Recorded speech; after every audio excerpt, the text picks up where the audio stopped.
Continuando aqui com as nossas correções, né? Aliás, vamos ver aqui. Nossa correção vai para história. Na parte de história, essa página aqui é a página 13 de história. Ligue cada imagem à palavra que melhor define o modo de vida da comunidade ilustrada. Em seguida, indique o significado dessas palavras.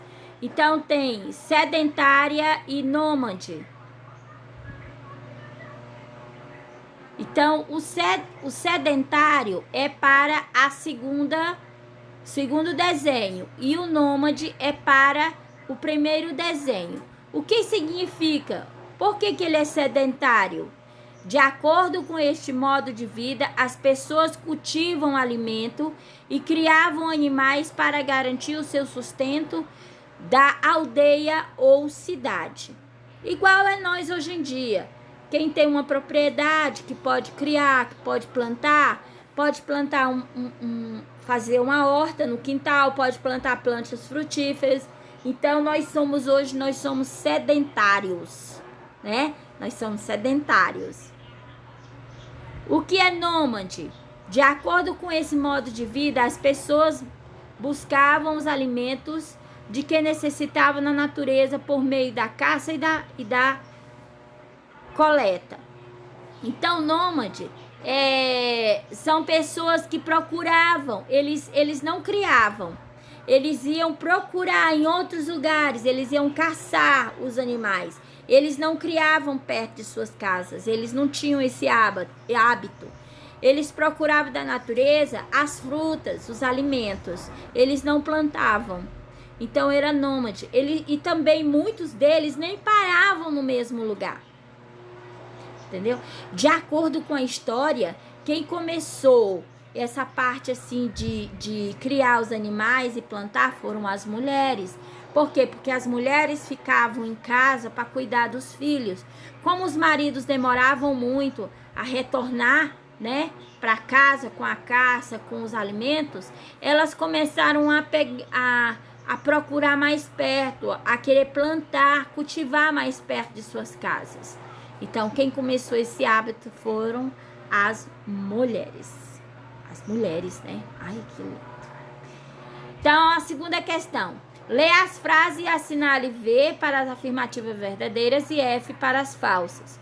No caderno, corrija as afirmativas falsas. Então, aqui no livro, vocês podem estar corrigindo, colocando essas anotações no livro, tá? Por quê? Porque não tem como vocês estarem deixando o caderno para me corrigir, porque vocês vão precisar dele em casa. Então, a primeiro parênteses, ela é falsa. As primeiras cidades se desenvolveram quando os povos antigos se tornaram nômades. E não é. As primeiras cidades se desenvolveram quando os povos antigos se tornaram sedentários. Aí eles deixaram de ser nômades. O segundo parênteses é verdadeiro. As primeiras grandes cidades se localizavam próximas a rios. Lembra que a gente falou quando os primeiros povos foram na beira dos rios, né?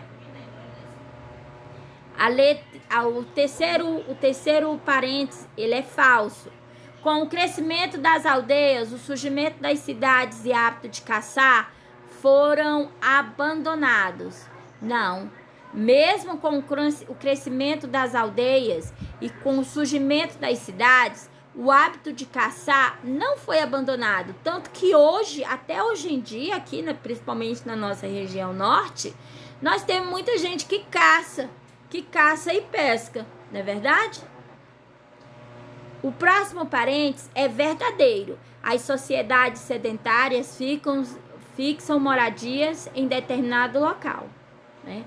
E o próximo parênteses, que é o último, também é verdadeiro.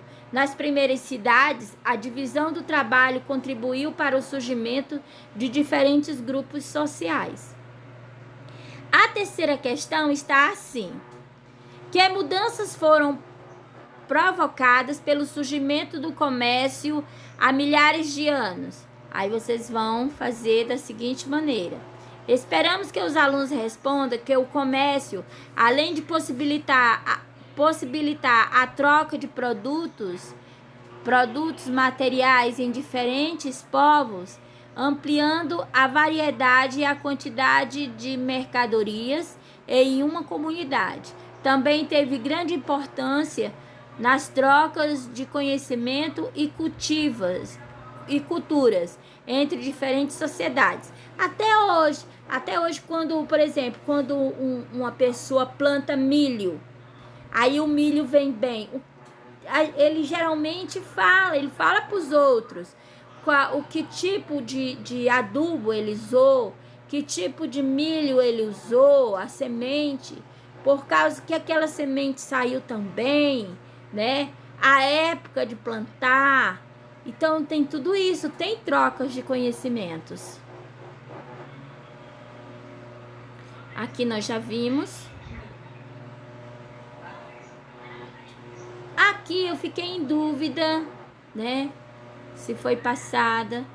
Essa parte aqui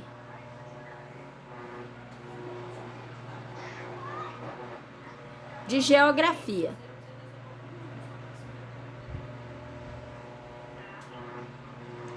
Essa parte aqui já é geografia, não já saímos de história. Essa página é a página 6 lá de geografia, que nós falamos sobre o IBGE, né? Lembra que a gente falou sobre o IBGE, mostrei alguns vídeos do IBGE e tudo mais. Aí vem a primeira questão. Como são os povos que ajudaram a formar a população brasileira? Então, quais foram os povos? Os indígenas, os portugueses, os africanos, alemães, italianos, poloneses, holandeses, sírios, espanhóis, libaneses e japoneses e etc. Foi muitos povos, né, que compõem o nosso Brasil. Por isso que eu falei, eu tenho orgulho de ser brasileira. Eu não sou de um povo só, eu sou de vários povos. Segunda questão. Pesquisa o significado da palavra miscigenação. Então, segundo o dicionário Aurélio, miscigenação significa mistura, cruzamento de etnias. Significa mistura, cruzamento de etnias. Tá ok? Aqui continuando com a atividade, a terceira questão. Analise a tabela da página 5 e depois responda as questões a seguir. Que dados são apresentados na tabela? São dados referentes ao crescimento da população